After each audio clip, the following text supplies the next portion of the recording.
questions, press 1. To host your show now, press 2. To speak to customer service, press 3. Your show will go live in 5 seconds. 4, 3, 2, 1. Log Talk Radio.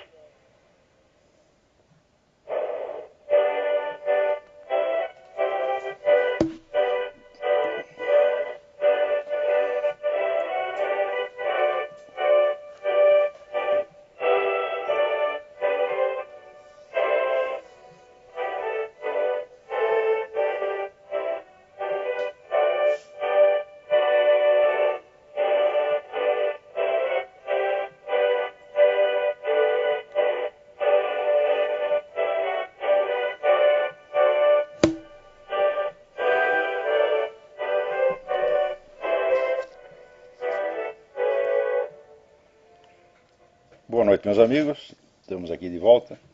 Como sempre, começamos invocando a Santíssima Virgem Maria e o Santo Padre Pio de Pietrelcina, para que roguem a Deus que nenhuma injustiça se cometa nesse programa.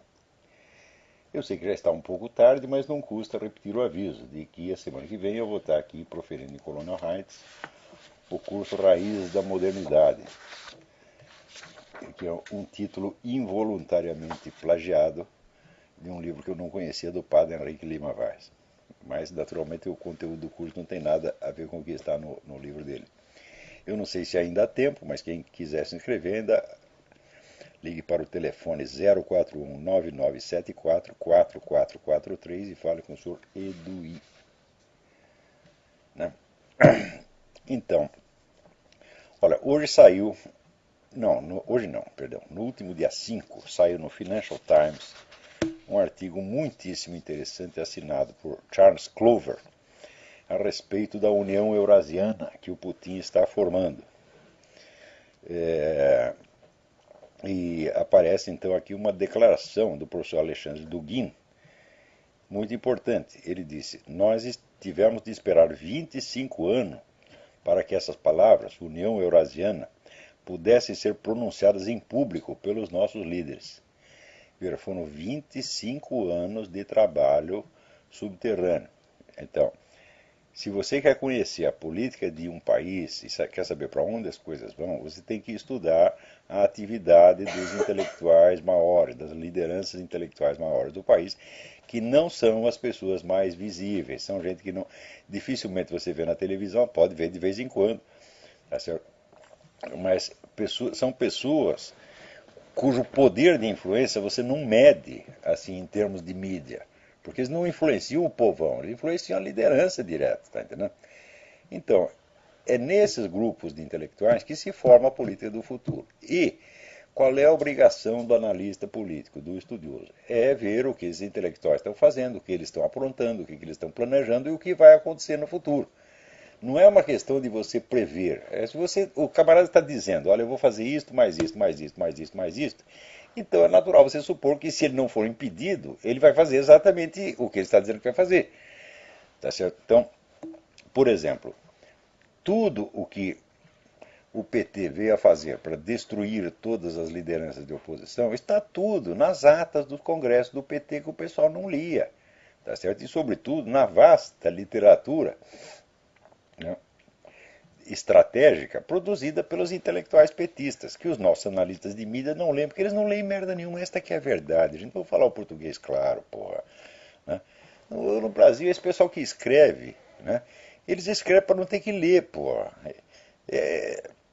Então, quando você abre lá o Estadão, a Folha de São Paulo, quando você ouve aí Arnaldo Jabor, né, essa gente fazendo análise política, a coisa é de um primarismo, de uma estupidez tão imensa. E é por isso que eles estão sempre atrasados, eles estão sempre levando susto, né, com notícias do ano passado. Agora, quando a gente investiga em profundidade, vê os debates entre os intelectuais, entre as lideranças maiores, tá certo? E faz uma análise correta dizendo o que vai acontecer, o que acontece? Os indivíduos não entendem o que a gente está falando. Eles não sabem do que eu estou falando. Então, quando eu comecei a falar esse negócio de Alexandre Dugin, todo mundo dizia que eu estava louco, que apareceu um monte de especialistas dizendo, não, o Dugin, o tempo dele já passou, ele não é mais influente, etc, etc. Justamente no momento em que os planos do Dugin estavam para virar a realidade política do dia, depois de terem sido cozinhados ali no subterrâneo durante 25 anos, meu Deus do céu. Mais ainda, o próprio Dugin confessa que a União Eurasiana, que começou com a união da Rússia ao Cazaquistão e Bielorrússia, é nada mais, nada menos do que a reconstrução da União Soviética. São palavras dele. Quer dizer, o homem está reconstruindo a União Soviética dentro da nossa cara. Tá certo? E aqui conta o Charles Clover, né? Que o líder da oposição, Eduardo Limonov, que foi o sujeito que inventou o nacional-bolchevismo. Esse negócio eurasiano começou com o nome de nacional-bolchevismo e foi criado por Eduardo Limonov, que é um escritor russo que viveu muito tempo aqui nos Estados Unidos. Escreveu um livro, Memórias de um Punk, né? Um livro muito interessante. E depois o Limonov viu a direção que a coisa estava tomando, ficou horrorizado e rompeu com o Dugin. E ele diz que a Rússia foi fundada por dois santos, São Cirilo e São Metódio, né? Que ensinaram lá o alfabeto cirílico para os russos, e civilizaram os russos, né? E ele diz que Putin e Dugin são São Cirilo e São Metódio do fascismo, né? Olha aí, gente, o que está acontecendo, o que está se aprontando diante do nosso nariz. Né? O movimento revolucionário ele tem essas duas aparências, né?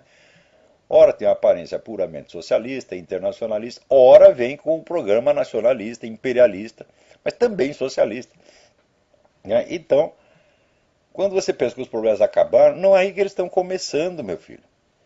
Você pensa que o fascismo morreu, o nazismo morreu? Não, apareceu agora com outra cara, está lá na Rússia, né, está sendo montado diante dos olhos sonsos dos comentaristas internacionais. Ou seja, agora começaram a escrever artigos sobre o Dugin no Financial Times. Talvez até discutam lá no Council of Foreign Relations, né, com 20, 30 anos de atraso. 25 para ser exato, não é nem 20 nem 30, é 25.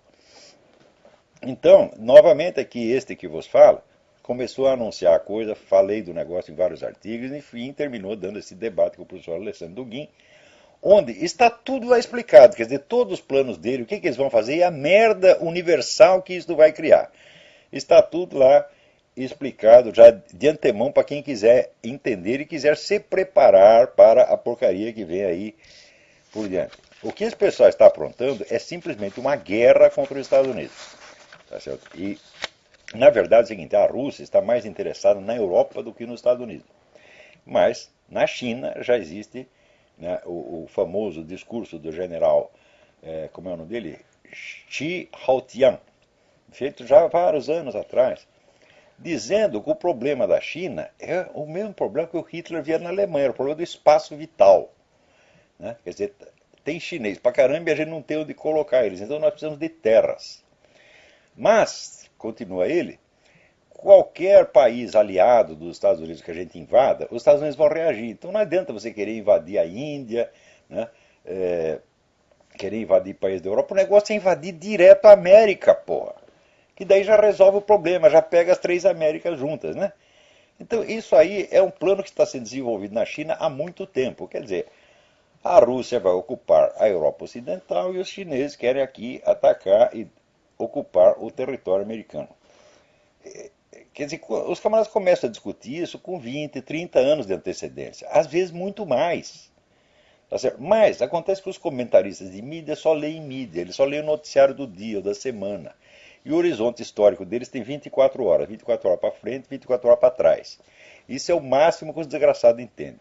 Pois você veja, justamente no momento em que está se formando esta União Eurasiana, né, em que a China discute abertamente planos de uma guerra contra os Estados Unidos, aparece o nosso já arquiconhecido, seu doutor Paulo, professor doutor emérito Paulo Giraldelli, dizendo, não, esse negócio de comunismo não existe mais, só existe na cabeça da Veja. Daqui a pouco até caiu o artigo dele na minha mão aqui, que está no meio da papelada, eu volto a comentar isso.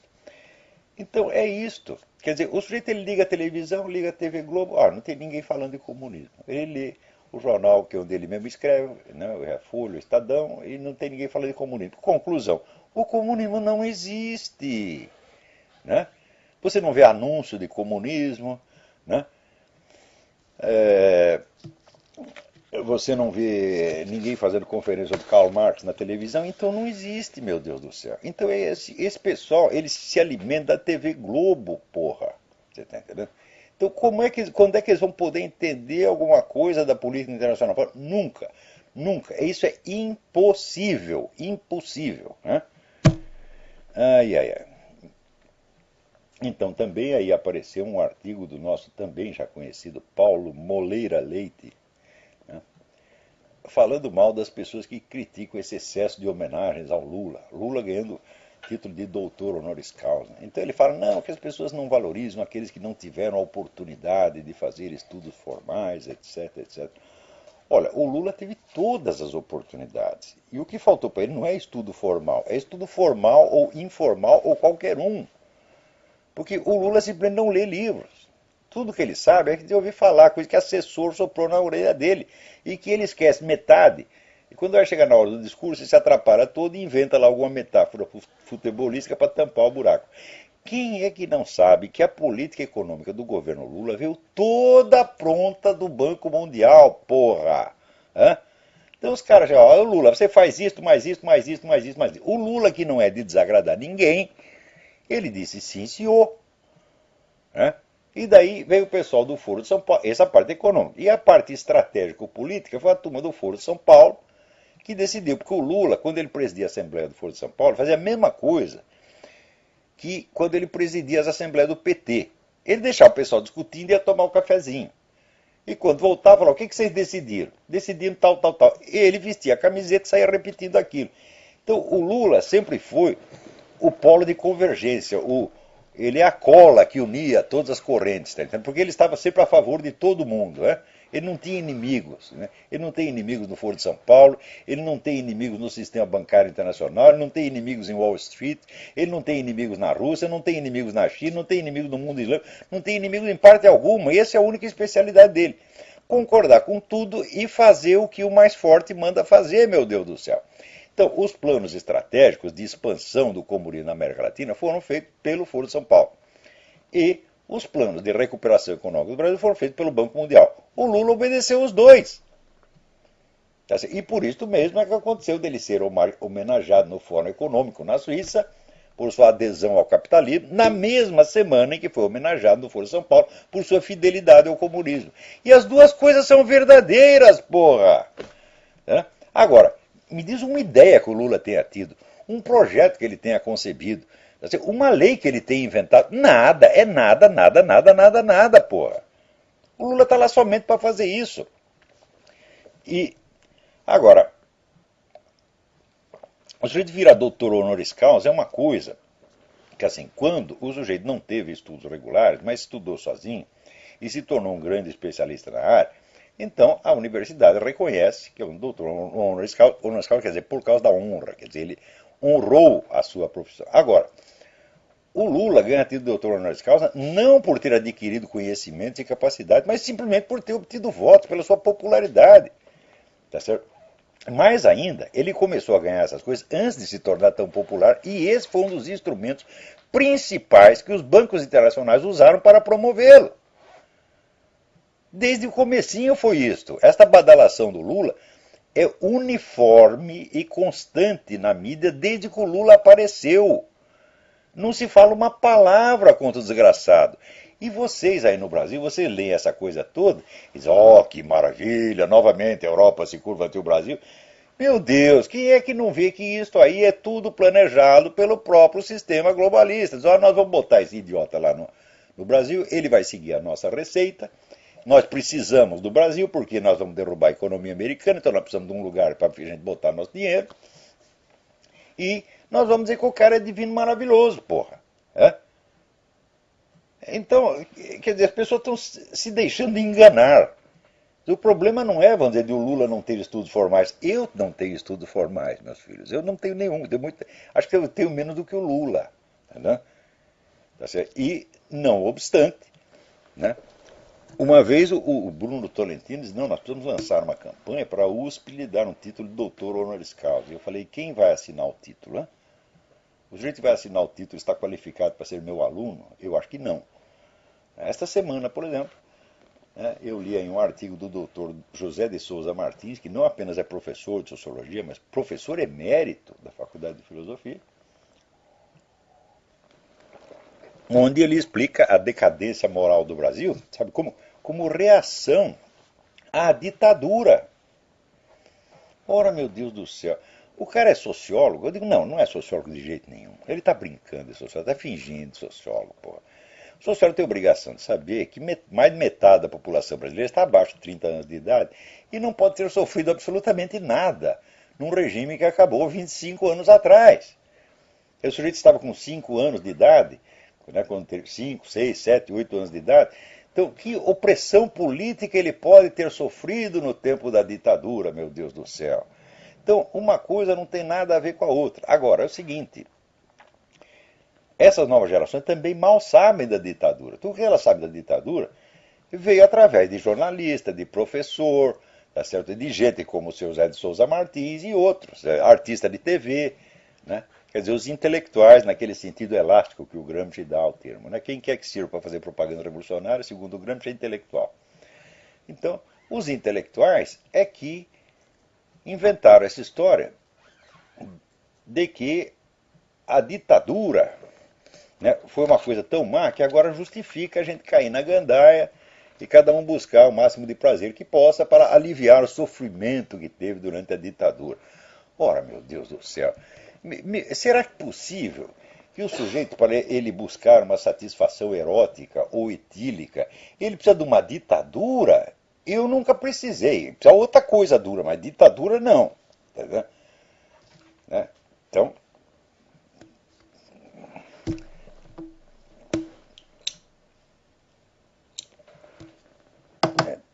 tinha até a história de um velhinho que acordou de madrugada gritando abaixo a ditadura. A mulher dele pensou que fosse outra coisa, ficou todo animado.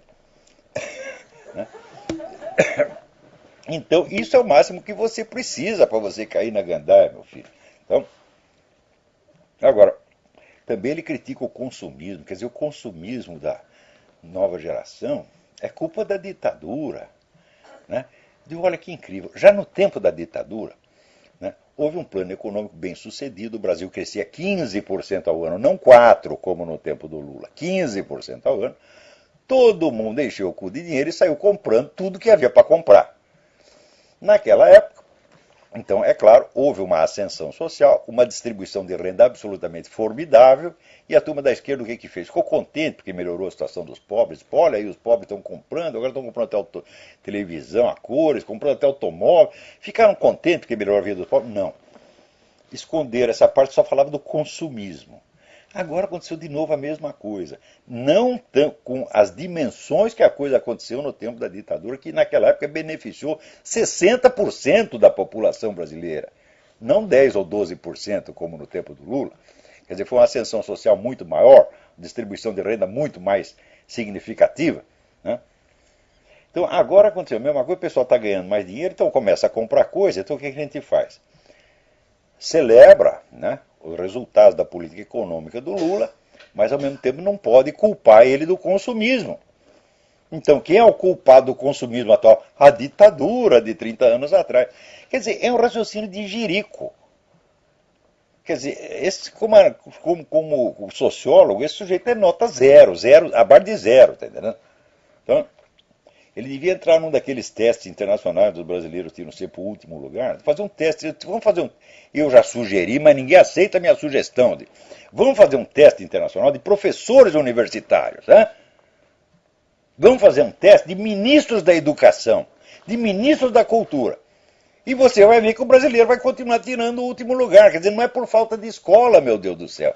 O problema no Brasil é o ódio ao conhecimento. Isto é muito velho no Brasil e com a ascensão do lulismo, a coisa piorou formidavelmente.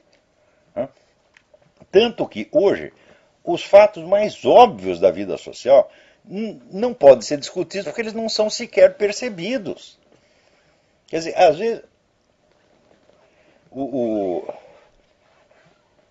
o sujeito está falando de um assunto,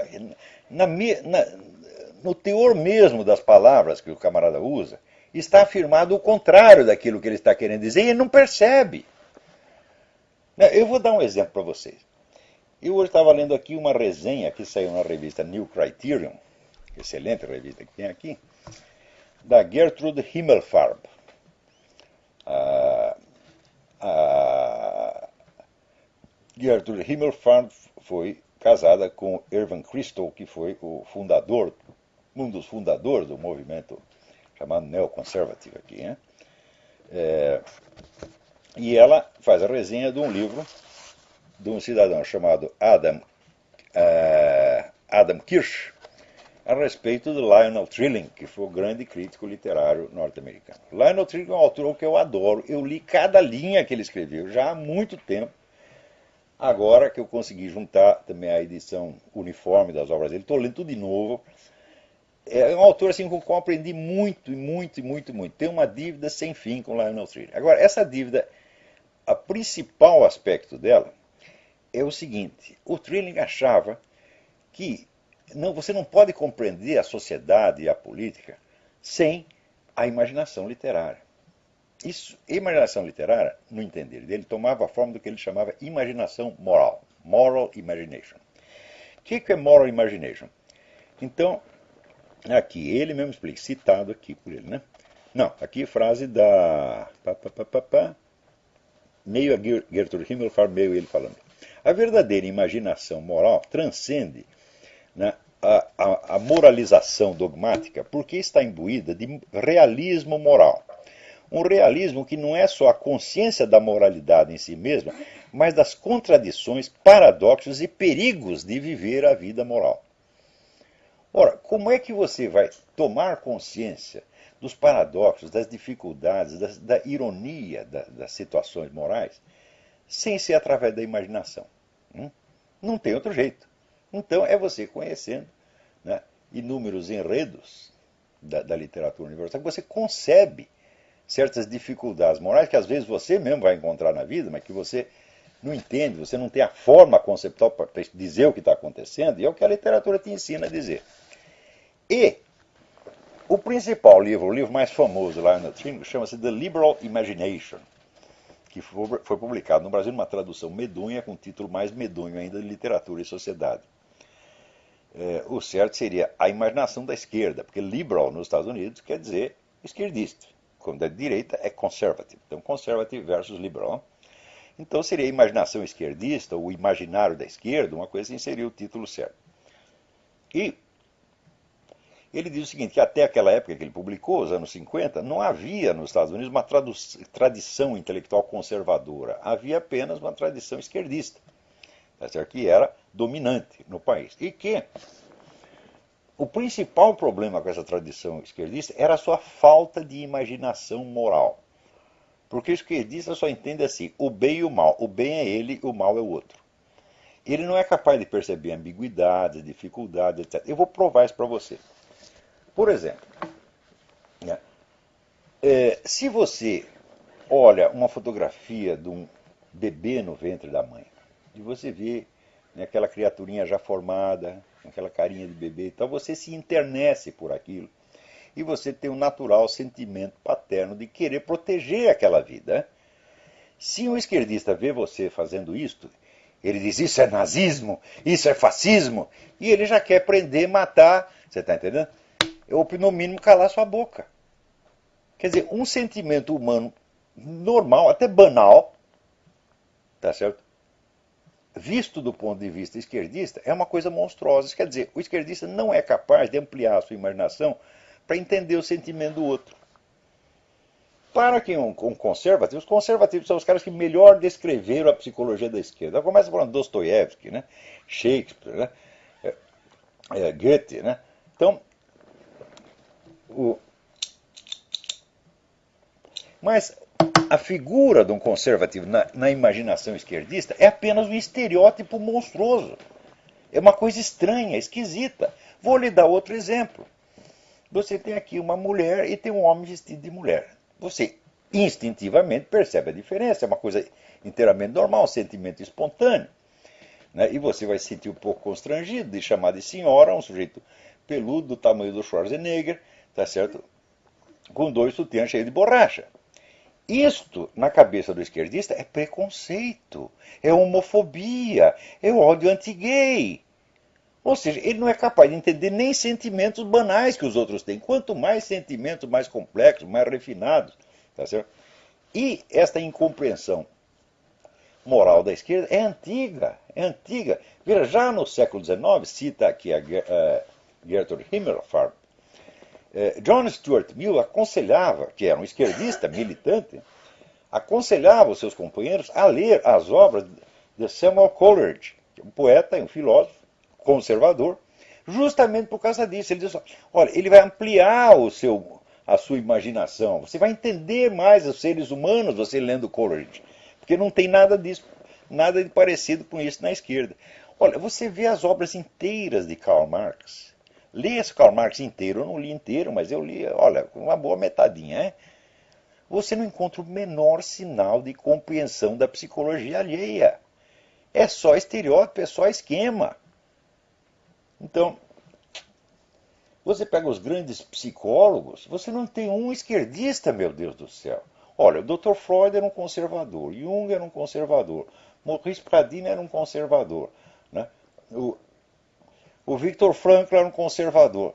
Me mostra que o psicólogo de esquerda é assim, é behaviorista, segue o Dr. Pavlov, é só aquele esqueminha de dar choque no cachorro, porra.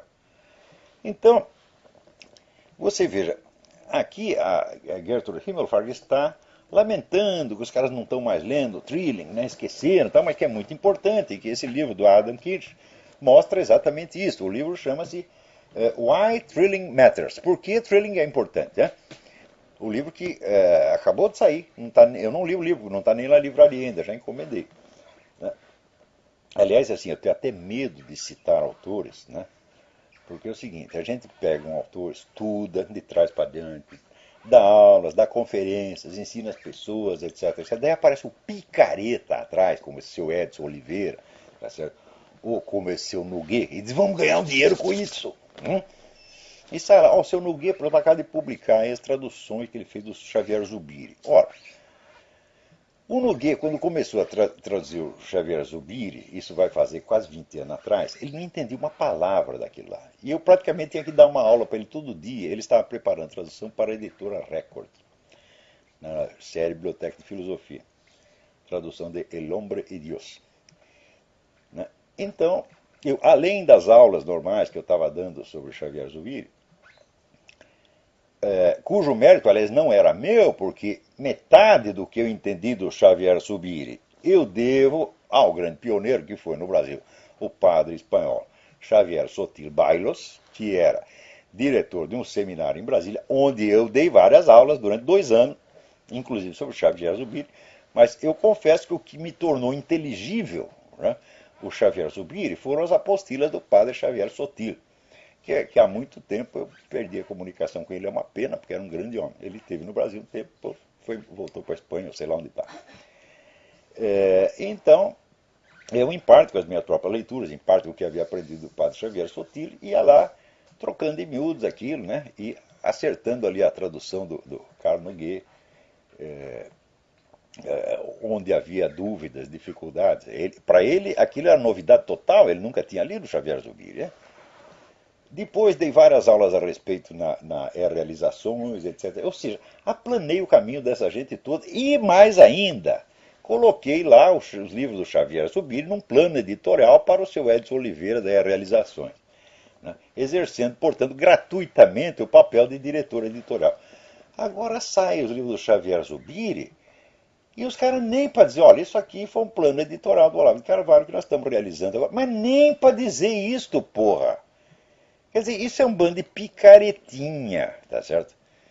Ó, no Brasil sempre foi assim, como faltam intelectuais criadores, intelectuais de primeiro plano, então, vamos dizer, o terceiro, quarto escalão da vida intelectual, que são assim, são tradutores, são resenhistas, são revisores, são arquivistas, adquirem uma importância extraordinária e são cultuados como se fosse o grande mestre.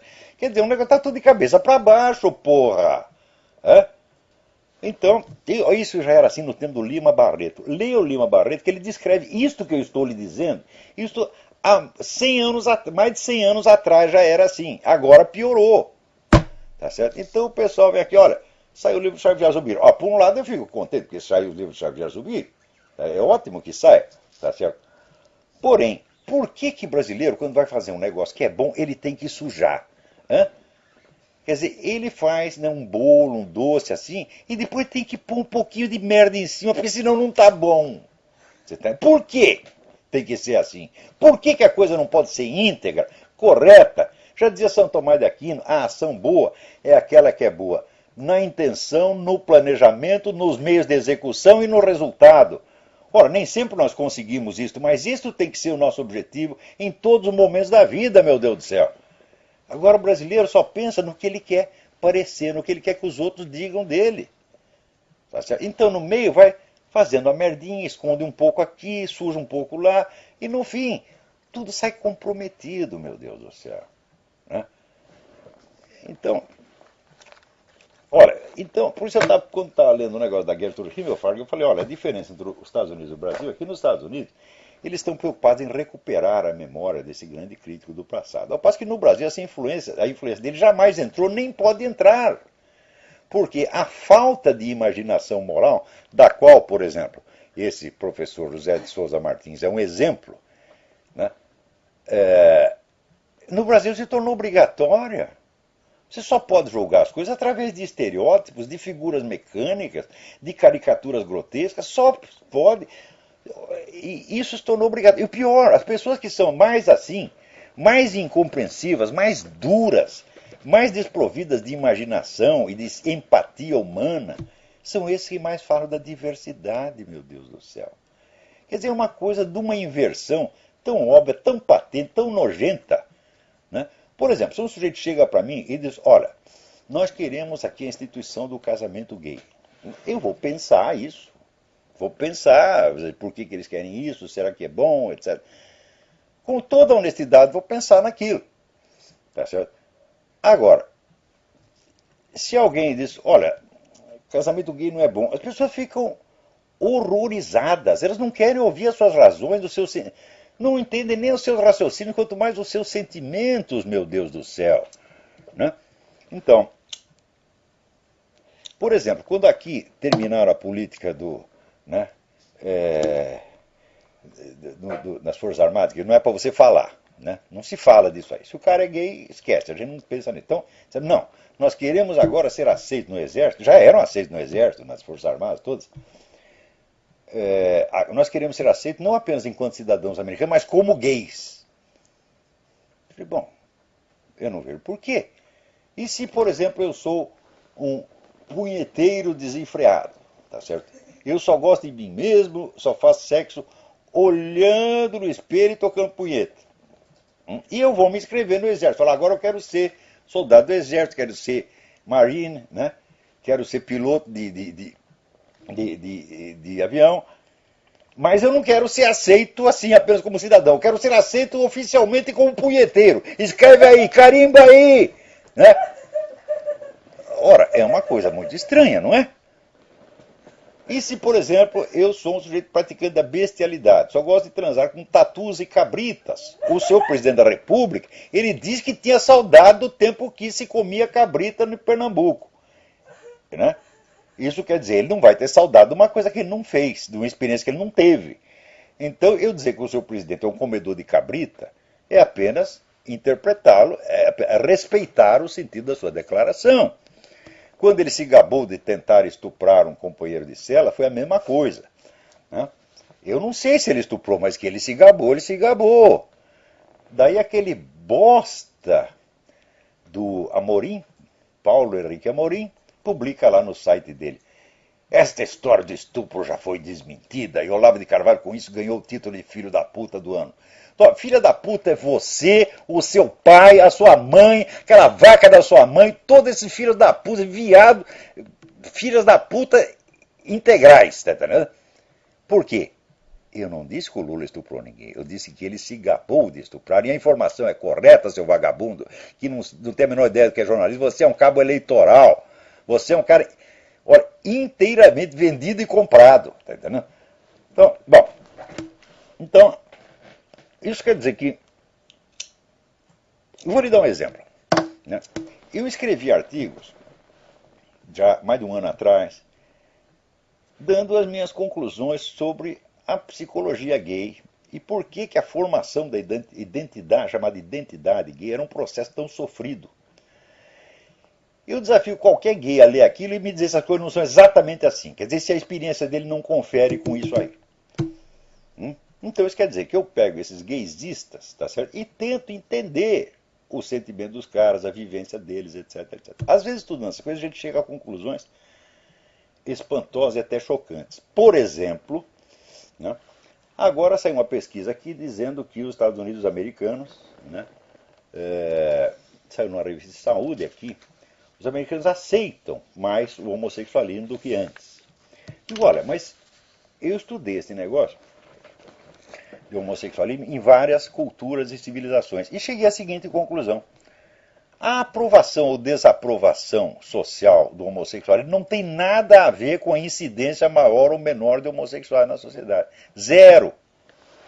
Algumas das épocas onde teve maior explosão gay eram épocas de extrema repressão e ódio oficial ao gaysismo. Vou dar um exemplo para você. A Florença, a Itália, na época da Renascença. A cultura era tão hostil ao homossexualismo que o homossexualismo dava pena de morte. Todo mundo falava mal, todo mundo falava contra, e se pegava um gay, pum, pena de morte. Né? E não obstante, foi uma época de imenso florescimento do gaysismo. Né? Ao passo que, por exemplo, entre tribos brasileiras e de índios brasileiros, há uma certa aceitação e neutralidade. E o número de homossexuais é ínfimo. Aliás, o homossexualismo ali é mais uma prática infanto-juvenil. Quando o sujeito faz o rito de passar para ele virar adulto, ele esquece aquilo e só quer saber de mulher. Então, olha, pensei aqui e falei, pô, mas se a coisa tem em todas as culturas mais diferentes possíveis, então não pode ter uma causa cultural, meu Deus do céu. Se me perguntar qual é a causa do homossexualismo, eu digo, olha, não sei e você também não sabe. E se disser que sabe, tu é um hipócrita. Né? Então, eu vejo que essas coisas têm que ser tratadas com certo cuidado. Tá certo? Não é para não ferir suscetibilidades imbecis, não, para não ferir sentimentos reais. Tá? E também para não cometer injustiça, que a gente tem que ter, vamos dizer, 100% de justiça. Mas eu já ouvi cara cristão até defendendo pena de morte por homossexualismo, meu Deus do céu. Olha, na Romênia onde eu vivi, o homossexualismo era crime. Então eu só vi 2 em toda a Romênia, os 2 na embaixada brasileira. Agora vai dizer que não tem nenhum? Tem de monte. Então, falar, se vocês querem aqui fazer uma campanha moralista contra o homossexualismo, não conte comigo. Nem contra o homossexualismo, nem contra qualquer outra conduta sexual. Por quê? Conduta sexual não é ideologia. O sujeito não vai para a cama com outro ou com outra por ideologia. Ele vai porque ele tem um impulso, ele tem um desejo. E da onde nasce o desejo? Eu falei, eu não sei. Como é que faz para desligar o desejo na cabeça do cara? Também não sei. Agora, movimento gaysista é outra coisa. Movimento gaysista é fascismo, gente. Movimento gaysista é assim, é dar ao governo instrumentos de policiar até o que você pode falar ou não pode falar. Tá certo? Então, isso aí nós temos que combater. Agora, o homossexualismo existe desde que o mundo é mundo, meu filho. Né? Agora, o movimento gaysista começou agora. O homossexualismo não vai terminar, mas o movimento gaysista vai ter que terminar. Como vai ter que terminar esse império eurasiano, como terminou o nazifascismo, como terminou o comunismo na União Soviética, todas essas ideias malucas têm que acabar, porque elas são ideias assassinas, porra.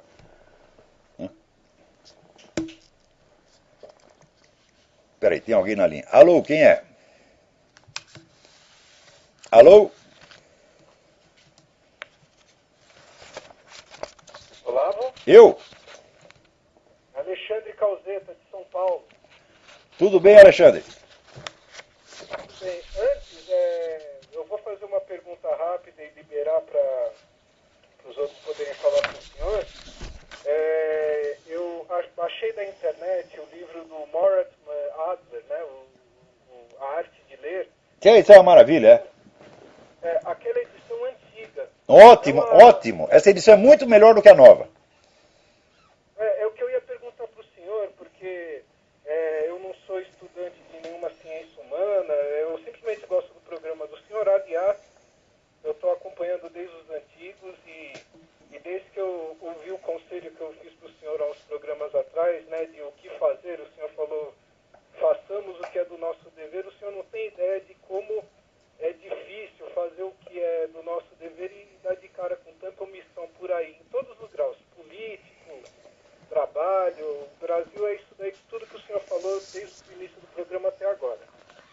Bom, mas eu queria saber do senhor, para mim, eu deveria ser aluno do senhor no seminário, mas eu queria saber se eu seguir esse programa do Mortimer Adler, eu consigo ter as mesmas bases, ou então, como é que eu posso dizer, uma fonte segura de informação de verdade. Não, para os meus alunos, eu considero que o sujeito seguir mais ou menos o plano do Adler é um esforço paralelo, ele tem que fazer isso de qualquer maneira. Eu sempre digo o seguinte, olha, a aquisição de uma cultura literária vasta é uma condição necessária para você poder estudar filosofia proveitosamente. Como no meu curso eu não posso, eu mesmo, né, dar essa instrução literária, que tomaria outros 5 anos, então eu digo, olha, vocês se virem seguindo mais ou menos o método Adler e baseando nas indicações do Otto Maria Carpo da História da Literatura Ocidental. Então, uma coisa não tem nada a ver com a outra, as duas devem ser feitas paralelamente. Agora, esse livro você fez bem de pegar a primeira edição, porque o Adler depois ele complicou o método dele. Então, este livro era uma obra-prima. A nova versão, bom, é um livro muito bom, interessante, mas não é uma obra-prima. Né? Ok, obrigado. Só para lembrar, a edição é de 1956. Isso, saiu pela editora Agir, se é que eu me lembro. Tá certo, Olavo. E só uma informação nova, agora aqui em São Paulo, se você tiver uma briga de trânsito e apanhar na rua e dizer que você é homossexual, você consegue ter um atendimento diferenciado na delegacia. Mas é o tal negócio. Eu digo uma coisa, o que é ser homossexual? É você ter certo tipo de desejos. Porque nem toda pessoa que é homossexual, que tem um desejo homossexual, tem oportunidade de realizar todos os seus desejos. Os heterossexuais também não. Então, o homossexualismo, tal como o heterossexualismo, é em primeiríssimo lugar uma fantasia. Né? Isso quer dizer, um desejo que você tem, que você vive em fantasia, em pensamento, antes de poder vivenciá-lo, né, fisicamente. Então, ora, por que uma fantasia sexual deveria ser considerada mais sacrossanta, mais digna, mais merecedora da proteção oficial do que o sentimento religioso da população? Isso em si já é uma aberração, meu Deus do céu. E se o cara tiver outra fantasia sexual? E se ele apanhar no trânsito e ele disser, eu sou sadomasoquista, serve? Não serve. Só certas fantasias sexuais, né, são protegidas por lei, meu Deus do céu. Se o cara disser, olha, eu sou um punheteiro inveterado, eu só gosto de mim mesmo, ele vai ser protegido pela lei? Não. E se ele disser assim, olha, eu tenho, que nem o personagem do livro que eu li, The Devil, do Shelby, né? É assim, eu só tenho tesão por mulher casada. É uma fantasia. Né? Serve esta fantasia? Né? Chega lá, não, seu delegado, eu só como mulher casada, comi até a sua. O cara vai ser protegido por isso? Não, então por que a fantasia homossexual será tão sacrossanta? É porque os homossexuais são perseguidos? Não. Vamos dizer, proporcionalmente, o número de crimes cometidos contra homossexuais, comparado, vamos dizer, à totalidade dos crimes brasileiros, não basta para configurar nenhuma onda de homofobia violenta no Brasil. Ao contrário, mostra que o Brasil é um país extremamente tolerante. E mais ainda, o próprio grupo gay da Bahia, quando soltou essa estatística, disse, olha, uma grande parte aqui é cometida por garotos de programa. Ora, você acha que o garoto de programa capaz de comer outro homem igual a ele é o que é heterossexual? Ah, meu Deus do céu! Se o cara é heterossexual, você pode mostrar 500 homens pelados para ele, que, vamos ser sinceros, o peru dele não levanta, porra. Se levanta é porque o cara tem aquele desejo, tem aquela fantasia também. Senão não conseguiria, porra. Você viu, heterossexual puro é cara assim que não gosta nem de contato físico com o homem. É uma repugnância instintiva, corporal, como tinha, por exemplo, o Graciliano Ramos, tinha isso. É que ele estava na cadeia, o cozinheiro era gay e o Graciliano ficava pensando, ele mexe nos pintos dos outros, depois vem fazer minha comida, e daí ele não conseguia comer. Não era preconceito. Era uma reação instintiva. Por que essa reação instintiva também não deve ser protegida por lei? Por que nós temos que violar os nossos sentimentos, as nossas reações instintivas, e só a do outro é válida? É claro que isso é juridicamente monstruoso, moralmente inaceitável, tá certo? Isso aí é tão aceitável quanto você cometeu a violência contra um gay só porque ele é gay. O cara é viado, lá desceu a mão dele. Ora, quem é que não sabe que bater, tá certo, em gay é perversão sexual também? Quem é que não sabe? E se o cara disser, olha, eu tenho prazer sexual batendo em gay, ele será protegido pela lei? Então, quer dizer, esse privilégio concedido a uma fantasia sexual, não só sobre as outras fantasias sexuais, né, mas sobre reações morais espontâneas, instintivas, sobre o sentimento religioso da população, é uma monstruosidade, isso não pode ser aceito de jeito nenhum. Então, se vocês querem proteger os gays, pelo amor de Deus, vocês inventem outro instrumento, mas não desse jeito. Porque isso aí não se trata de proteger vocês, trata de oprimir todos os demais, não só oprimir com pena de prisão possível, mas oprimir psicologicamente, criar o medo de você falar, o medo de olhar, tá certo? O medo de um gesto, é uma coisa horrorosa. Quer dizer, isso é um fascismo, evidentemente.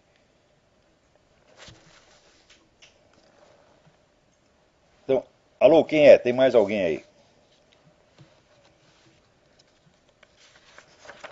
Alô? Alô? É Leonardo. Leonardo, tudo bem? Eu queria perguntar se o senhor já acredita que Herman Cain tem chance de ser escolhido para disputar a eleição com o Obama. Tem muita chance, está crescendo cada vez mais, é o meu candidato. Estou aqui torcendo por ele, e ele, dentro do Partido Republicano, ele já é o favorito. A pior coisa que pode acontecer é eleger o Ron Paul. O Ron Paul vem com esse discurso libertarian, todo mundo acha bonito, vai acontecer o seguinte, Ron Paul é aliado dos russos. Ron Paul será um desastre tão grande quanto o Obama. Um presidente americano não pode ter interesses vinculados a uma potência estrangeira, como Obama tem e como Ron Paul tem. Se você vê a propaganda do Ron Paul que a TV russa faz, sabendo que a TV russa é órgão do governo, órgão do seu Putin, então fala, eles não estão fazendo isso só pelos belos olhos de Ron Paul. Não é para confiar nesse homem. Mas O Ron Paul, ele defende a descriminalização da cocaína e da heroína. então Além da prostituição também. Então tá aí. Bom, eu sou contra criminalizar a prostituição, sempre fui. Sempre fui. E a lei brasileira está muito certa, ela não criminaliza a prostituição, mas ela criminaliza a exploração da prostituição. Então a lei brasileira é a melhor do mundo nesse aspecto. Você não tem que... Né? Eu lembro quando eu tinha livraria, ali numa praça em São Paulo, dava dó, porque... Às vezes, quando a gente fechava a livraria, deixava aquela porta de ferro, né, semi-aberta, 50 centímetros. Né?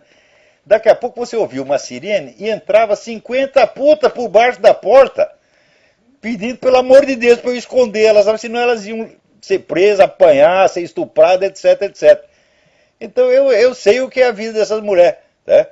Então, agora, o sujeito que explora, né, que vive de explorar a prostituição, esse tem que ir para a cadeia sim. Agora, aqui, quer dizer, você criminalizar a prostituição é a mesma coisa que criminalizar a homossexualidade. Cara. Você só vai, né, criar modalidades mais requintadas da hipocrisia e da mentira.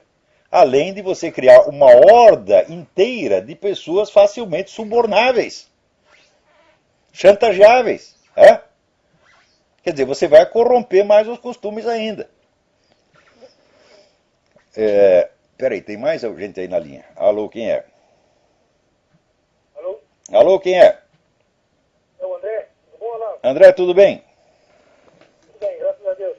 Olavo, eu queria tocar num assunto aí, gostaria de, né, um assunto assim que é pouco falado, queria saber a opinião do senhor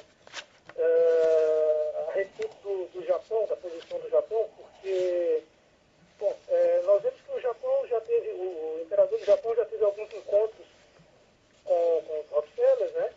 E também no livro do João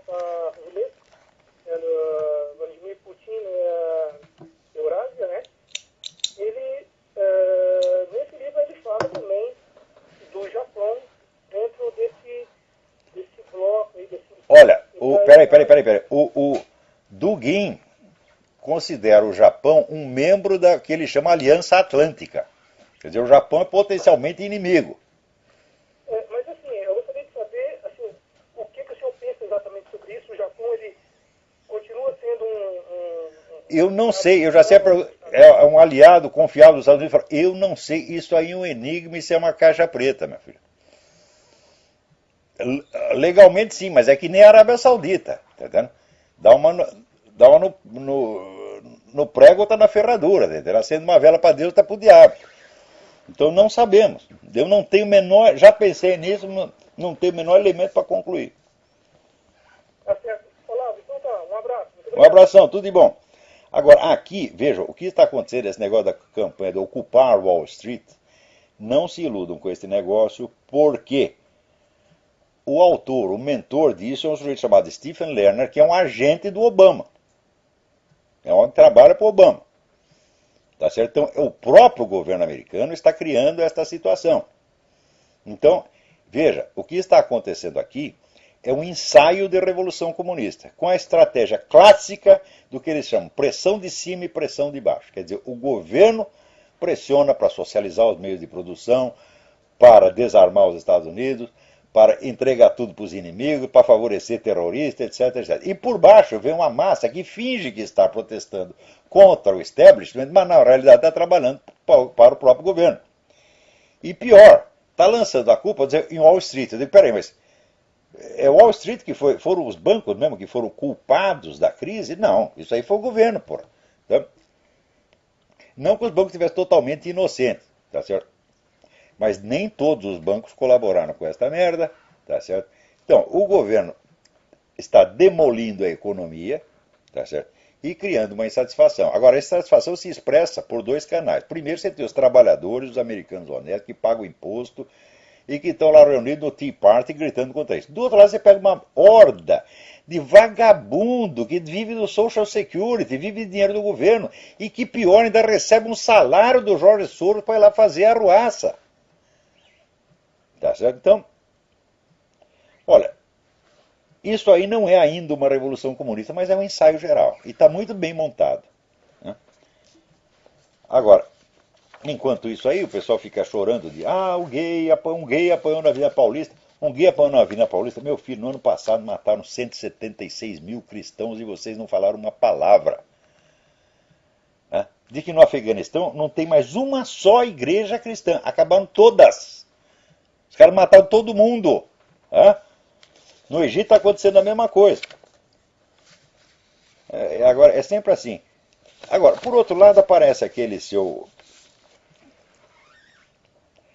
Nunes Ferreira, como é o primeiro nome dele? Esqueci. Aloysio Nunes Ferreira Filho, né? Que foi ministro da Justiça do FHC. É aquele mesmo cretino que quando... Uma vez eu estava lá fazendo umas análises sobre a política dele, a mentalidade dele, ele me acusou de estar remexendo o esterco. Né? Daí eu disse, olha, senhor ministro, foi o senhor que disse. Né? Mas que a ideia é boa e que é uma ideia bastante precisa, dá uma ideia da substância que ele estava remexendo, é verdade, ele está realmente remexendo o esterco. Agora ele diz que vai fazer essa comissão de verdade e focar na ditadura. Muito bem, focar na ditadura, mas vamos focar em tudo o que aconteceu no tempo da ditadura. Primeiro, o que tem que ser averiguado é o seguinte, quantos desses brasileiros, tá certo, que estavam associados a Cuba, quantos exerciam cargos no Serviço Secreto de Cuba, na Polícia de Cuba, no Exército de Cuba, etc., e foram responsáveis pelo genocídio que foi feito em Cuba e que foi feito em Angola. Não pode investigar isso? Não pode, eles têm que ser inocentados a priori. Então significa o seguinte, que um regime que ao longo de 20 anos matou 300 terroristas, a quase totalidade deles armados, alguns, é claro, desarmados, foram mortos dentro da cadeia covardemente, isso é imperdoável, tá certo? Mas a maioria ali foi morto de arma na mão. Então, matar 300 terroristas parece mais grave do que um genocídio de 100 mil pessoas que se fez em Cuba, pô, com a ajuda desses mesmos caras. Se é para averiguar crime, ou seu mergulho no esterco, vamos averiguar direito. Vamos descobrir tudo, porra. Agora, tu não é homem para fazer isso. Tá? Tu não é homem porque tu não quer saber verdade, coisa nenhuma. A verdade na sua boca, a palavra verdade na sua boca, a palavra sai emporcalhada. Tá certo? Porque é só mentira o que vocês querem fazer. Tá certo? Vocês só querem, assim, é lançar culpa nos militares de tudo que aconteceu, inclusive dos seus próprios crimes. Vocês sempre fizeram isso.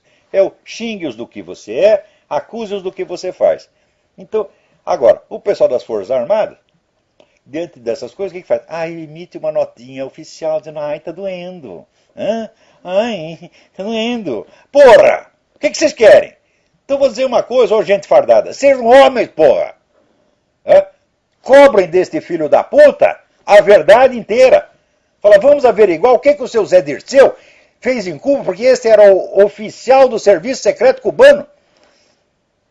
A entidade mais violenta, mais cruel, mais genocida que já houve na América Latina.